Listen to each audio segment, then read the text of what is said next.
The structure of the bond, and it's very important that members of the media and public understand this, is by way of a sinking fund, and the sinking fund will be housed by the Central Bank of Belize.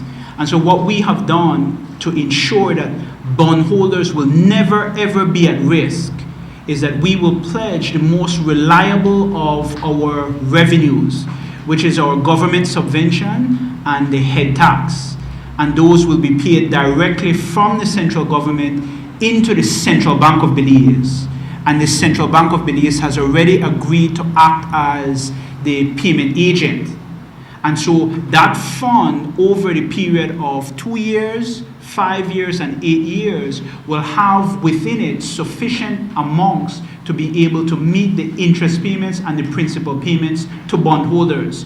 So at no point will bondholders ever be at risk for non-payment. There are also certain things that when Mr. Coleman and Mr. Perez has met with financial institutions that added security to bondholders.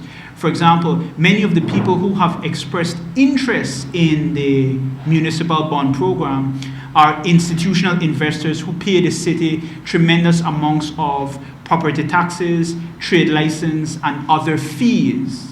One of the things that we are considering in terms of the legislation is to allow them to use that as a security by investing in the city. So say, for example, you have X company. X company pays $200,000 in taxes to the city every single year.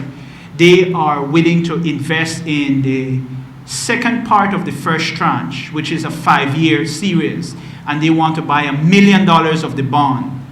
They will be fully secured because over 5 years they will pay the city $1 million in property taxes or trade license fees. And so if the city defaults, they could then set that off by law. This will be in the act that we are looking for to pass.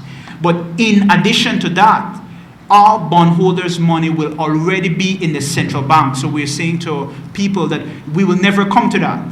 But the structure of this and the advice that we have been getting from Legacy Fund and also from our internal finance team and also from other people, even international people who have done this before, is to structure this in such a way that the integrity of the program is always preserved.